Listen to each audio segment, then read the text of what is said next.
Hello and welcome to my channel. This is Lisa with Lisa's Faith and Budget Planning channel. I'm excited to be here today. I finally picked a design for my June budget sheets and I'll be putting these in the shop today. And so by the time this video goes live, they will be live in my shop. And I'm really excited. I'm thrilled that I finally found something that was bright, colorful, yellow, summery, just the vision of the sun basically is what I was looking for. And I'm not a person who loves the color yellow. I'm a person who loves other colors, pastels and pinks and blues and purples and all of that. But here I have something bright, but not too bright that I won't use it. So that was what I was going for. And I finally found something, and I went through several designs to do this. So what I have here are just some June yellow flowers. And let's see if the light will catch it really, really well. They are kind of not a pastel, but they're a muted, or I guess a matte color. They're not high intense, but it is still very bright. And I love the green and the yellow flowers that are in it. And I'm just calling it June yellow flowers because that's what they are. And they're beautiful. And I thought it was a great design for the budget sheets for this month of June coming up. And yeah, I'm excited to get this in the shop so you guys can go ahead and order and pick up your budget sheets for the upcoming month. They're instant download on Etsy. It's called Lisa's Faith Budget Plan. I have my link in the description below, so you can just kind of click on that and go to Etsy and find my shop. And if you're interested, I only have the Sunday dated calendar.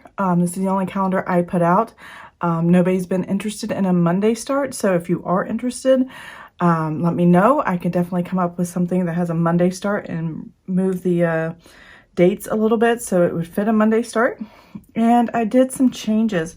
Before, on my notes section over here, these were not centered very well, and they were didn't connect with this line, and I was able to finally figure out how to get them to kind of balance out and still have everything they need, and it looks great. I love how this turned out.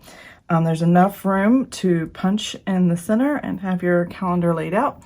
And yeah, this is really awesome. So this is the first listing in the budget shop. And yeah, let's keep going and see the rest of the listings. Now the listings don't change as far as what products I am using. I haven't put anything too terribly new. I think I have one new budget sheet this month for the shop that I put in last month. I just kind of threw in there, but now I'm going to put it in my lineup here as my new releases. And I'll show that at the end. Here's the first one. This is a single listing by itself. It's your income, variable expenses, and fixed expenses. There's 10 lines for each of these and 4 lines for income. So this is great if it's just a small budget, or a budget not small in amount, but small in items that you need to write down. A shorter list, unlike mine, which is very long and needs 2 pages. If you have a shorter list for your budget, then this is perfect. And the yellow just highlighted through just really makes it cheerful and exciting to look at, and you want to come back and look at it. That's what I love about this.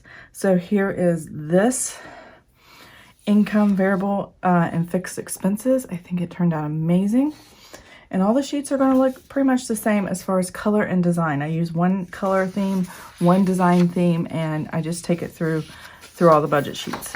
And so the next listing I have is a fixed, variable, and fixed expenses with 6 lines of income, and then a little note section just to kind of finish off the rest, because I wanted to make sure the fixed expenses and the variable had the same number of lines. So that's kind of where that came from. But yeah, this is a great budget sheet if you have more than what the first page can offer. This is a 2-page listing and on its own. And yeah, I love how it turned out. It looks amazing and everything looks really good in it. So here's that. Now, my preferred method of writing out my expenses is just bills and expenses. I don't care if it's fixed, I don't care if it's variable, because you have your budgeted amount and then you have your actuals. And your actuals will offset any changes that come about because you did have a variance in your in your bills or expenses. I don't think of my bills in fixed and variable. That's just not how I just list them and put them down. That's all that matters to me. As long as they're put down on paper, that's what matters. Now, I don't use this particular budget sheet because it's not enough room. In fact, I have to create a whole new design for mine because I need several lines for income because my husband gets multiple income streams. He gets military retirement, VA disability, sometimes VA education, or some pays us rent, and then he has 2 to 3 salary checks, and then there's a little dividend, and then every once in a while something else will pop in. So you never know what it's going to be. So a couple extra lines for that. So we have several lines for ours personally that I create for ourselves, but the ones I sell in the shop will have 1, 2, 3, 4, 5. This one I have 5 just to balance out the 20 here. For total income and bills and expenses. And then the next one I have here is one I will actually use, and this is in my shop.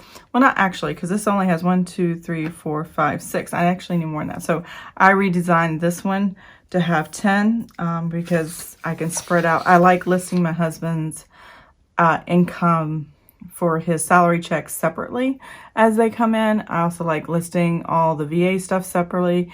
Anything that's a deposit, I like to have it separate. I don't really total things together unless there's like a return or exchange and credits given back or something like that.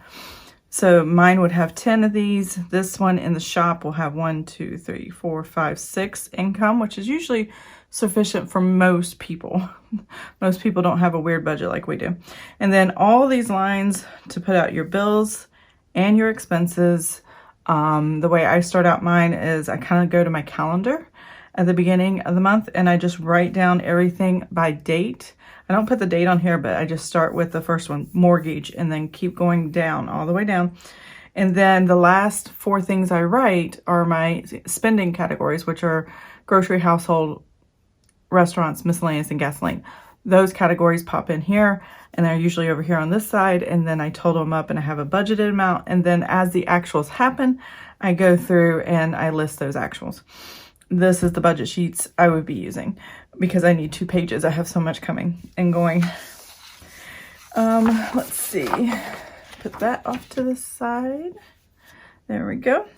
Now, I also like to use paycheck to paycheck budget sheets, and that's what I'm getting my hands on right now. So they all look like this. They'll say paycheck 1 through 5, and they have the income. You have 4 income, bills and expenses, and there's usually enough lines. One paycheck period is enough for 1 sheet for me, typically, unless it's a really long paycheck period, because a lot of times, because we get first of the month bills and income, and then whatever the salary checks dates are, usually 3 times a month spread out works very well. Past couple months, the first comes and it's 2 weeks later before we get another paycheck, which is fine, but we're not used to that because usually that first salary check comes closer to the first of the month, but just the way the dates have rotated now, it's not. And so sometimes I need a couple of these, which is great because once you get the digital download, you can print off paycheck 1 twice and continue on to the next page, which is perfect, especially if you have a longer paycheck period. That works. So here's paycheck 1. They're all identical. I just changed the number at the top. Paycheck 2. See if I can get these separated. Paycheck 3. And then we have paycheck 4 and paycheck 5. And that should work pretty well for anybody. And yeah, I like dividing my budget up in by paychecks. That way I know what I'm spending and where the money's going by actual paychecks, by the actual cash that's in the account, and not by future money that may be coming in. So basically, whatever the time period that paycheck is, that's the time, that's the money. The bills that come out in that time period come first, and then any spending after. And I divide my spending categories, my 4 spending categories, into what fits a paycheck period. And then I divide again and put it by weekly so I can check weekly if I'm staying within budget for that. So there's that. I do have a transaction log. You can use this for anything. You can do expenses, or not expenses, spending transactions. And I use this. I actually title my own grocery, household, restaurants, miscellaneous, and gasoline separately, but it's the same transaction log as this. I don't sell them that way because they don't sell in the shop, but this does, because people are used to seeing transaction logs. So you can put each transaction like a check register on everything you're spending all in one sheet, and do the highlighter method to highlight what you've been spending and what category it belongs to. Or you can print several of these, use a sticker. Let's see if I have some stickers here. You can use a sticker that has like groceries. This is mostly money, but you could use like gas pump here to indicate this is for gasoline. You can use a grocery cart to, I don't have any others. This is my 52 agenda. I've used most of these stickers. Yeah, treat yourself if there's something you're doing there. I don't have my Happy Planner stickers to do, but if you have like one of those Happy Planner books where that has like a grocery cart or it has grocery time or something, you can put that next to and put decor next to where it says transaction log to indicate what you were spending your money on for this sheet. And every time you go to the grocery store or you buy household stuff, you can just kind of put it on here and have separate sheets for separate categories. I actually fill 3 pages, and then the top part of gasoline, because we don't really spend that much in gas and don't have to go that frequently, but I still like having a log for it. But one sheet's enough for a month for me, and yeah, and I usually fill them up. Sometimes I go a little further, and depending on the month and what we're celebrating, what's going on, that kind of thing. So that's that transaction log. And this is also great for like a savings tracker or a sinking fund. If you spend out of a sinking fund, like it's a separate checking account, that your spending categories are in a separate checking, and you just put money into one account and you need a transaction log to cover that, this is perfect for that. So yeah, and it's a single listing by itself. Then I have my weekly check-in listings. And I love this because it really helps me to stay in focus on how much do I have for the next week left over to cover all my spending categories. And there's room for 5 spending categories here. I usually do my spending categories in an unbudgeted one. The unbudgeted one line is just for me to keep focus and not use the buffer because I've been using it a lot lately. You have 5 weeks. Sometimes I only use 4. Sometimes I use 5. There's nothing wrong with using a few days from the previous month because that's how your pay fell, or this going into the next month. This could be part of July, and then you do your spending and then start your month, you know, a week or 2 in, depending on how your pay schedule goes. That happens all the time. Here I like to break down my weeks, week 1, and then my spending categories and how much I want to budget for each of those categories, how much I want to spend for those categories. And that keeps me on track so much better than just giving me a lump sum for a whole paycheck and then hope I make it to the end of the 2 weeks or whatever the time period is. So that works. Let's see here. So it's the weekly check-in listing. And then here's my sinking funds, where I have category, beginning, what you add, what you subtract, and ending. So I do sinking funds as annual expenses or just a short-term savings for like within a year. So like within a year, short-term savings would be like saving up for my son's senior year. So I have plenty of cash at the beginning of the senior year to start paying for yearbooks, class ring, or which my son doesn't want, but you know, whatever. He's just not into all that. Class ring, what was the other yearbooks? Senior photos, activities and things, just all the things. So sinking funds, and yeah, I love it. And then your annual expenses, like if you have a subscription that pops up once a year, you can put, like I have an Apple subscription for $69.99, and it's for my Microsoft Office package for Apple. And so that I break up to $5.83 a month, and then with all the other categories combined together, I put a lump sum into sinking funds, and then I have a beginning and then the end of the month, and then I rotate to the next month. So yeah, I love sinking funds, and I love this sheet. So I use this frequently. Now this is a simple savings tracker. It's a dated beginning, just like the sinking funds, except for it says date instead of category. Now, you can run a sinking funds like with the category here. You can just mark out date and put category, which is what I do, because I actually compartmentalize my savings in that way.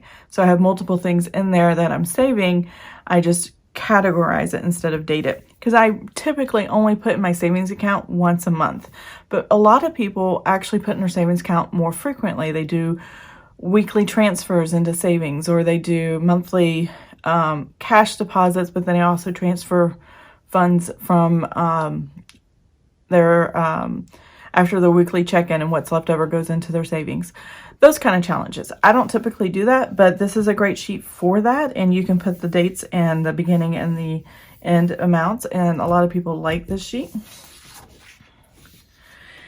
And then a debt tracker sheet that's very similar. Instead of date, it just says debt, starting balance, how much you paid on your debt, any interest charges that came onto your debt, and then the ending balance for your debt. And you can just list your debts this way. So if you have several debts, which at one point I did have several debts and would take up half this page. I'm currently consumer debt free. We do have a credit card and we pay it off every month. Last month was a struggle because we abused it a little bit, but this month we're a little more in control. And so we should be okay there. So I have this. Now, if this isn't a style that you're looking for, I call it a debt snowball tracker. I think I saw somebody else have this, so I did a similar one with my own style. And then you can compartmentalize all your debts, where you go, here's one debt and your starting balance, your minimum payment, the amount you paid, the interest that was charged, and then your ending balance. Currently, the only real debt that we have is our mortgage, and I don't trend or follow that as closely as I do everything else because I'm saving up my 3 to 6 month emergency fund. So yeah, there's that. But there are 1, 2, 3, 4, 5, 6, 7, 8 different debts you can put on here and track them. And if you have more than 8, you can print more than one page. And every month track each debt as the month goes. Depending on how often you pay on your debt, do you make one transfer? Do you do several transfers? You can print, if you only have a few, you can use this for multiple months. So, you know, if you only have like 2 debts, you can do, this is 1 month, 2 months, 3 months, 4 months. You know, whatever you want to do. These, even though I classify them for like the month of June, if you like the headers, if you like the colors, then you can use it year round. It doesn't matter. You don't have to keep buying more. And I would love for you to buy more. If you find more designs that look good and you really like, I would love to, for you to purchase them. But if it's something that money is too tight and you can only purchase once, then use it over and over and over again. That is what I did. I just used simple sheets that didn't even really have any decorations until I got into stickers. After we paid off a good portion of our debt, I got into stickers, and then I started designing my own in printable, and I love the printables because I don't have to wait on stickers. They're instant download, and you get it right away, and you can print it right away, and you can wait till the last minute to do it. All kinds of things. So I have this. And then I also have another savings tracker that's very similar to this last debt tracker, and it has 1, 2, 3, 4, 5. So I got 10 savings categories. So if you're doing like I do with savings and you have one pot, but you have 10 things in it, almost like sinking funds, but you're saving for longer than when you spend out of it, it's not as frequently as a sinking fund. So sinking funds once a year, or actually your regular spending can come out of that. Savings is savings for a year or more. So these savings tracker, if you're saving up vacation, Christmas, and well, that's once a year, not vacation. What am I trying to say? Like for us, we are doing a 3 to 6 month. That would be something that was on here. You want to purchase a brand new vehicle, but you're going to take a long time to save. So a vehicle savings fund here. Home maintenance savings fund, if you're actually putting 1% away of the value of your home, which is you know, it varies from house to house, but if you're putting $230 away a month, this is a way of tracking that. All those kind of categories you can put together. So it's a savings tracker, and I really like this. I haven't figured out how to use it with my method because I really like the other lined page savings tracker, but somebody showed this and I thought this would be cool.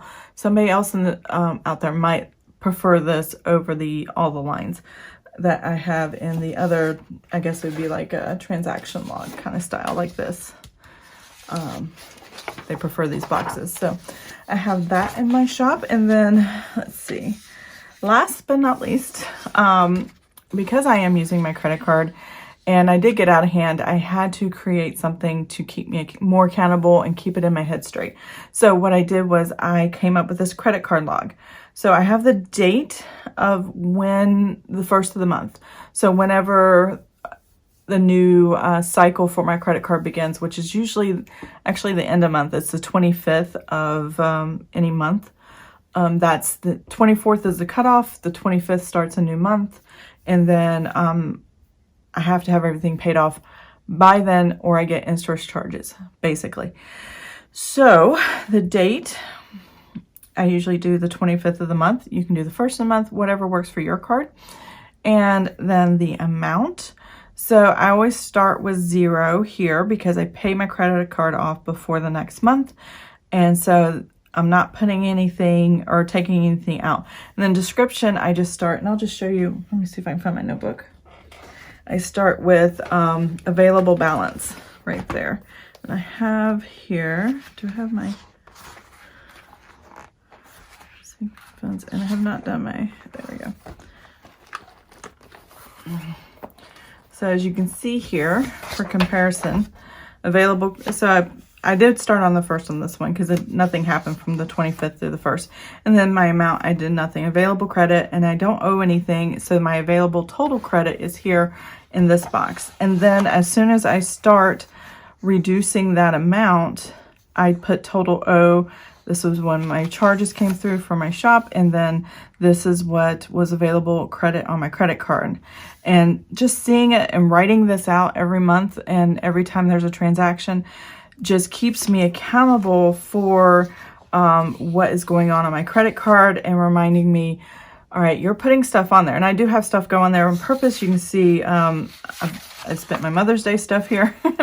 Paramount CBS, which is a subscription TV, Amazon Music, and things like some of my Etsy stuff is in there because I have it go on there so I can keep activity on the credit card, but keeping it paid off so that our credit score stays pretty good and good standing. That is what I'm doing here, but I'm limited to myself to specific things that can go on the credit card, and only those things and nothing else.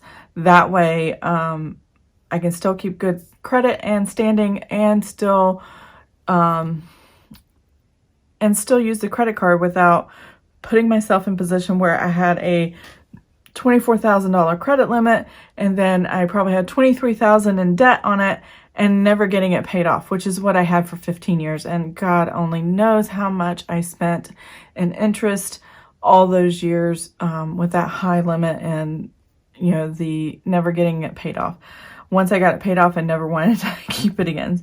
So this is why I have this in the shop. So if you still use a credit card, or if you have one and you're just trying to get it paid off, this might help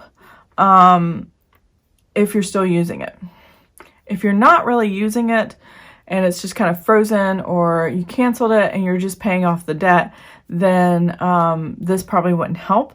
But if you're using it and you're trying to keep it paid off every month, I think this would be perfect, especially when you're looking at it and going, oh, I have a lot of available credit, but I don't think I can pay, $400 this month to get it paid off to zero.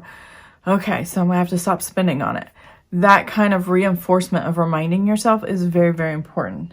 So that's why I have this in my shop, and hopefully that would help somebody else too, because it's helping me quite a bit.